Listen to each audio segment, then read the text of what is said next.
Hey, what is going on, everybody? Welcome to Upkick MMA, episode 473. I am Brendan. UFC 314, Volkanovski versus Lopes. Dang, this one felt good, right? It feels like all is right in the world after this one.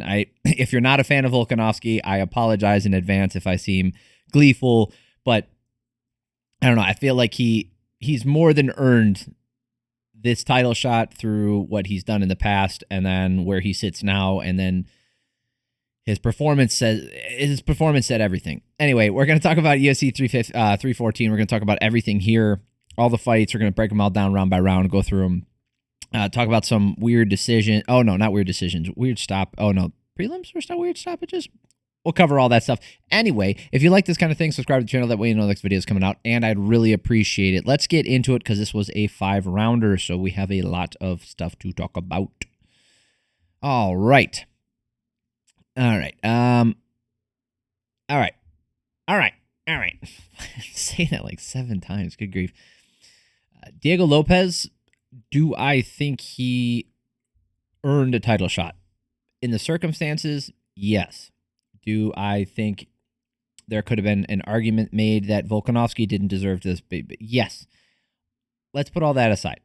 Okay, let's put all those things aside. Let's just talk about the fight at hand, and then talk about some matchups going forward. So Lopes, not as aggressive to start as usual, but that could be a tactical thing. I was expecting him to come out a little bit hotter than he did. It looked like maybe because of the 5 rounds, or maybe it was Volkanovski and knowing that, the technical thing, which turned out to be the case later on.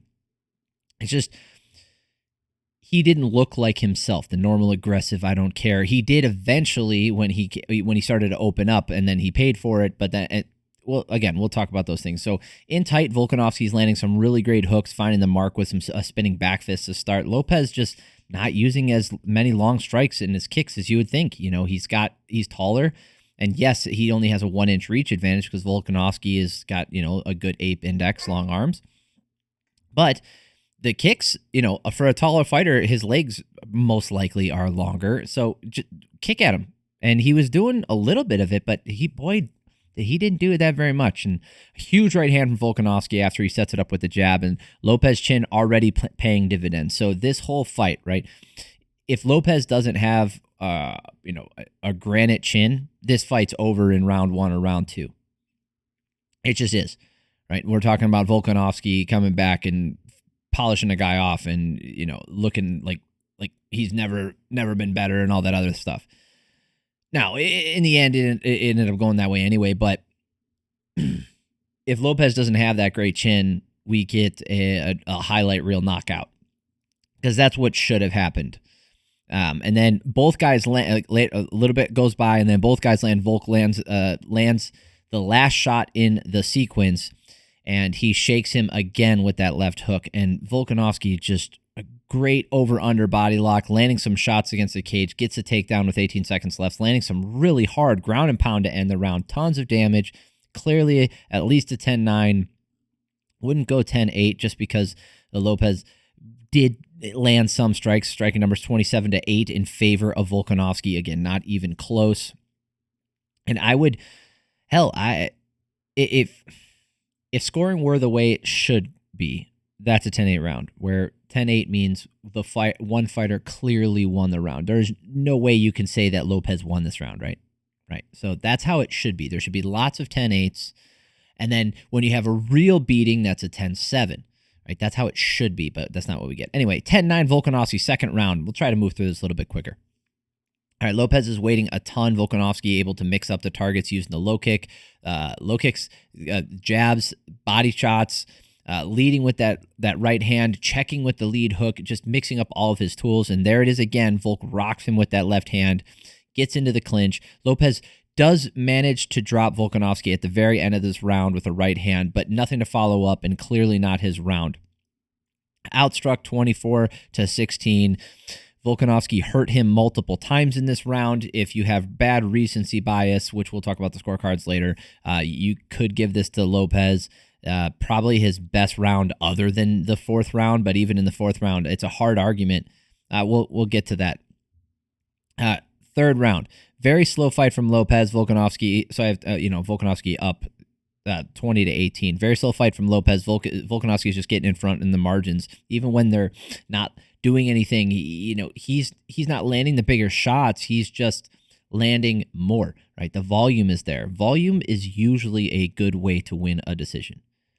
Right, that's usually how you do it. Unless you're Marlon Vera, you win on volume. Usually wins out. Cardio, volume, great way to win decisions. Volkanovski landing that nasty left hook again and a stiff jab. Again, right at the end of the round, Lopes tries to open up. Nothing there this time for him. He got outstruck 25-9. Volkanovski just looking phenomenal. 30-27. Fourth round, another great round for Volkanovski for the most part. Until with 2:20 left, Lopes finally lands a good shot. So he lands with a he landed with a jab that got caught into the eye, so cut the eye open, and then an uppercut after that, and really bothered Volkanovski's eye. Right, and in between rounds, Volkanovski even said, "I can't see out of my left eye. I'm just starting to get my eyesight back." So the rest of the round, in which he outstruck Lopes 39-16, he was able to see out of one eye. So outside of that jab and that uppercut, you could give this round to Volkanovski as well. They were bitching about it on the broadcast, like, how could anybody give this round to Volkanovski? Like, Lopes did bother him. He wasn't staggered. He wasn't stumbling. He didn't knock him down. And Volkanovski landed some really good shots before that. So the immediate damage, I give this round to Lopes. But you go back and watch this. I see there's a good argument for Volkanovski. This is the only round where Lopes has an argument, in my opinion, because that second round, they both hurt each other. All right, so I have 39-37 going into the fifth round. We all know it. Lopes needs a finish. Volkanovski, just staying on the move without giving up too much ground, countering really well. Lopes needs to put it all out there and throw big shots, and eventually he does. 45 seconds left. He starts to go for the finish, but Volkanovski avoiding most of the shots, gets a trip in there, outlands him even down the stretch. Volkanovski wins his last round as well. 43-14, not even close. 46-49 or 49-46 on my scorecard. Looking at the official scorecards here, a little bit of differences here. Derek Clearly, Saul D'Amato both gave Lopes that second round. Chris Lee and Derek Clearly gave Lopes the fourth round. All other rounds were given to Volkanovski. There's an argument to be made for that fourth round, like I said. That second round, I don't agree with it. I think Saul D'Amato and Derek Clearly are on. I just don't agree with it. It's just recency bias. You're just watching what happened at the end of the round, and you're not remembering the fact that he essentially beat the piss out of Lopes for 4 minutes and 50 seconds, including twice hurting him twice, and a momentary knockdown, which Volkanovski got right back up. Doesn't get erased. God dang it. Doesn't erase all the things that he did. Anyway. Yeah, he's not the champion anymore. Anyway, they still have Ilya Topuria here. He's clearly not the champion. He vacated. Alexander Volkanovski is the champion again. Obviously, love to see Max Holloway and him fight one more time. I think it'd be fun. I know that people will be like, oh, that's stupid. I don't care. I'd love to see a fourth fight with those two. Diego Lopes was number 3. He should drop down. Muslar Evloev should be good. Yair Rodriguez had a win on this card as well. I'd like to see him fight Diego Lopes, possibly. I'd like to see him fight maybe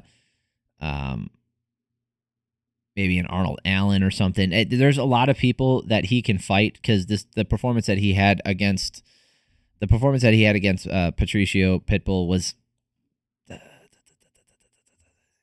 it was good. Right? It was a good performance, but it was nothing awe-inspiring. It's something that makes me want to watch him. And I understand that people are caught up in the Joe Rogan of things, where he throws flashy stuff and sometimes it does things, but a lot of the times it's just backing up, skirting the cage. And those aren't fun fights to watch. There might be fun moments, but it's not a fun fight to watch. And he's not doing anything so crazy that he needs to be thrown into the title picture immediately. We'll talk about it when we get to his fight. Anyway, Diego Lopes, maybe too much too soon. Let's get him back in there against somebody in the top 15. Michael Chandler versus Paddy Pimblett. Now, Why is that not in here? It isn't there. Pimblett with the low kicks. That was a big thing. I think he could have won this fight just with low kicks. Stabbing kicks to the body right away. Pimblett slips on a kick and Chandler gets to the back, gets this lift and slam, takes him down along the cage. Wasn't able to really do anything with it. Pimblett gets back up, able to separate with from the clinch with 1 minute and 40 seconds left. Chandler landing a decent right hand in between all the kicks from Pimblett, but he wasn't able to sustain offense, and this round shouldn't go to Chandler at all. He had some decent control and an okay moment here and there, but he got outstruck 16-5. Pimblett clearly did more damage. That control time of 2 minutes and 10 seconds for Chandler wasn't enough, in my opinion. I don't think that makes any sense. So I had a 10-9 to Pimblett. Second round, Chandler is trying to get in tight. Pimblett is using the jab with the kicks and even following up with that big right hand, and they both kick at the same time, and Chandler kicks him in the nuts. Great nut shot there. Chandler really looking for that takedown, but can't control it, and Pimblett climbing up to mount. He gets to the back and holds to the end of the round. Clearly his round. Paddy Pimblett winning, outstriking him 34-5. Controlling him for 2 minutes and 50 seconds, really just one-way traffic. 20-18 going into the third round. Chandler really needs to knock him out, needs to load up and do something. Huge knee from Pimblett, cuts Chandler. Chandler is on the round, and then Chandler Superman punches Pimblett, which is pretty cool. But that was like the only punch that he landed this round. Pimblett outlanded him 30-1. It was just the Paddy Pimblett show. And you look at, let's see here. Oh, he ends up getting he gets on top, but he gets on top of him. Able to get the finish. I don't know why they have it 5 rounds. It was not scheduled for 5. Was it? I don't think this was scheduled for 5. Derek Clearly and Chris Lee, fucking horrible. No one is going to talk about this. I promise you. Go scour the internet for somebody talking about these scorecards. You're not going to find anybody. These are bad scorecards. Chris Lee, Janitra Camijo, how is he the only one with... Oh, gross. This is terrible. These three are awful anyway. Chris Lee, Derek Clearly both gave that first round to Michael Chandler. That is horse shit. Horse shit. So bad. I've already laid out my reasons why. Anyway, moving on from that. Michael Chandler was number 7. Paddy Pimblett was number 12. I don't think Pimblett is going to move up to 7, although they could just switch spots. Actually, yeah, with the state of the division, he might be able to just skip everybody. And then he asked for somebody in the top 5. So I think him versus Dustin Poirier would be fun. I think Max Holloway would be fun. Justin Gaethje's fun. Charles Oliveira's fun. And then Arman Tsarukyan, I don't know what the hell he's doing. So, I mean, I think he's supposed to be fighting for a title. We shall see. Oh, yeah, and then Ilya Topuria. Again, he vacated. He needs to fight at lightweight. Patricio Freire, also known as Patricio Pitbull. I'm gonna say Pitbull. Everybody just calls him that. That's his name on the thing. We're just gonna call him that, okay? Versus Yair Rodriguez. I already alluded to this a little bit when I broke down the main fight, but it's still. I thought it was absolutely crazy to me to see Pitbull in the UFC. I know that. For a lot of people, it means nothing because he was in Bellator and who cares? But just so weird to see him in the UFC. It's going to be really weird when they bring over Aaron Pico.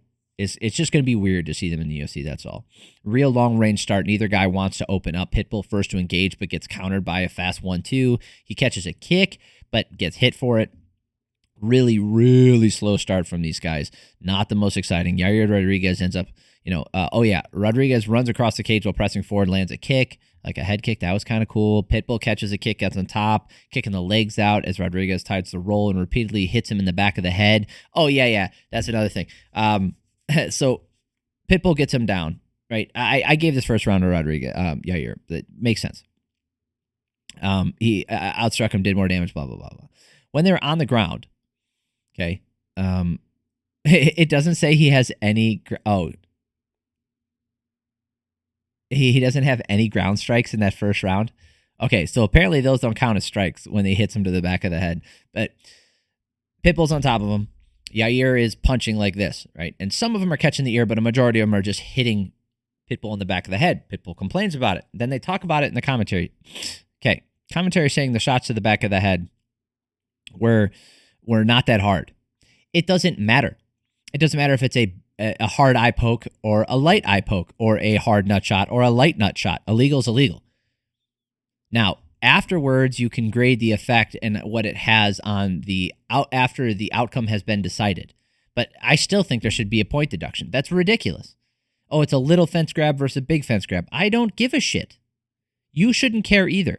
It's breaking the rules. So if I can I didn't poke you in the eye that bad. I just poked you a little bit. Is that okay? No. Why do we think that it's okay to hit someone in the back of the head lightly? Oh, well, it's not doing any damage. Okay. I've seen fights end. There was a fight on this card earlier that ended with no damage being done. All the shots were blocked. It doesn't matter. They can call the fight. So if you're allowed to call a fight from shots that do no damage, how are shots that do no damage not being called as penalties?